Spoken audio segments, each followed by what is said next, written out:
Who's buying all these new cars? That's what I want to know.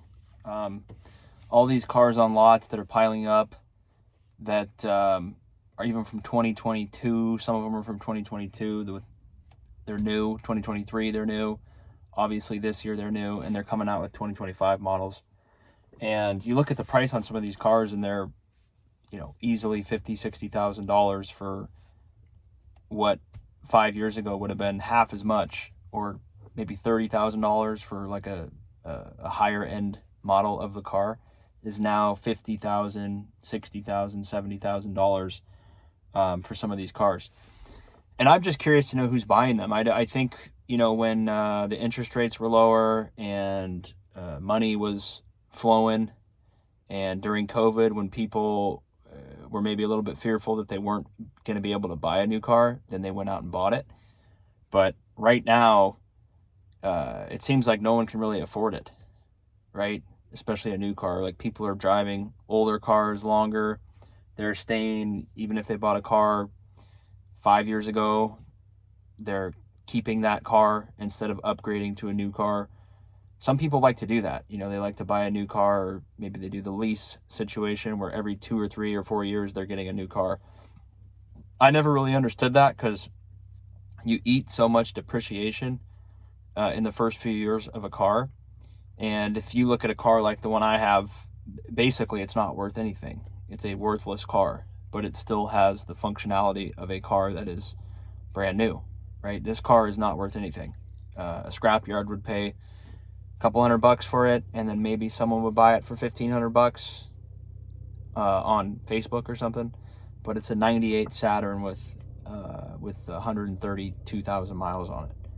So maybe someone would pay $2,000 for it, but it's worth so much more than that, because it's still a functional vehicle, and it gets you from A to B just the same as any other car would. Yeah, it doesn't have air conditioning.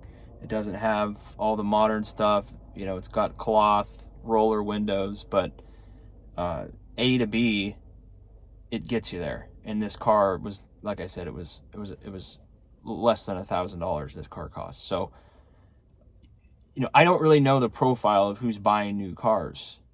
I understand there's people that have money. If you're in the top 10 or 20% of people, and you want to have a safe vehicle, you want to have a new vehicle, you want to make sure it's, if you have a family, you want to make sure that it's going to be safe for your family. So I understand that. And so maybe you want to buy like a Honda Pilot, or like a Toyota Highlander, or like a RAV4, somewhat of a bigger car where you could fit your family in and know you have a reliable car. But all these trucks that are 60 grand, and all these cars that aren't even family cars that are $40,000, $50,000 for a sedan, or like a coupe even, they're not serving a family function, and they're still $50,000 or more.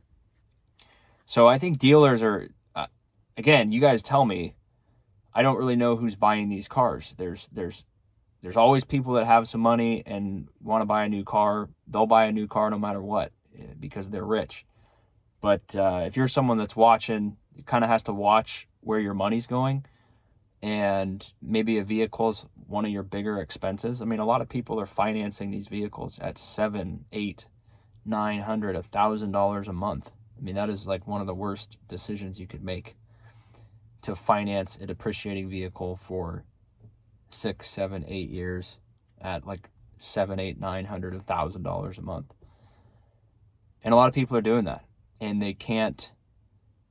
I mean, they can maybe swing it, but if anything happens where their life, maybe they lose a job, or their spouse loses a job, or they need to move, or whatever, anything comes up, they have to go to the hospital, they have to go somewhere because something happened to family or whatever, they might not have money left. And that's what you've seen too, is a lot of cars are being repoed.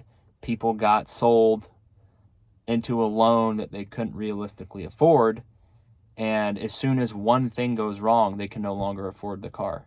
So people would be much better off. I've put videos out there on a shorts of just different cars on Facebook. That's the type of car, if you're trying to be conscious about getting a reliable vehicle that It's not going to be new, but it's only going to cost you a couple $1,000s.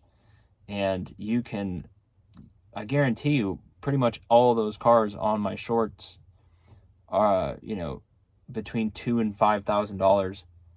You're going to be able to use those cars for like at least 5 years with probably next to no problems. You could just get in the car, use it.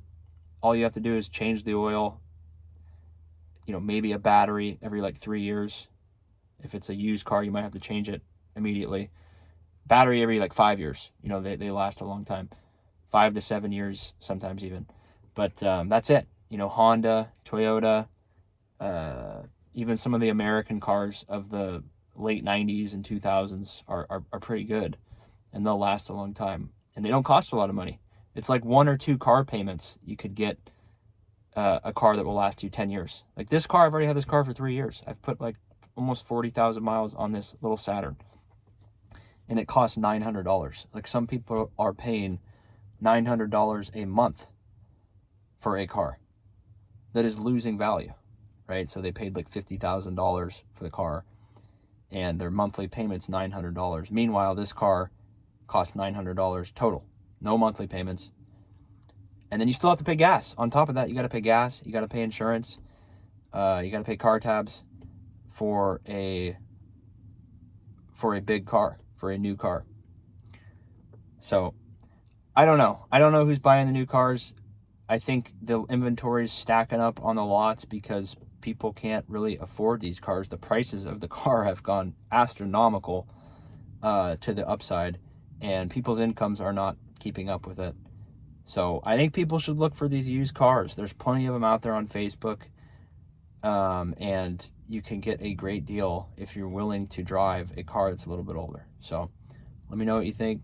Subscribe if you want. See you on the next one. Take care.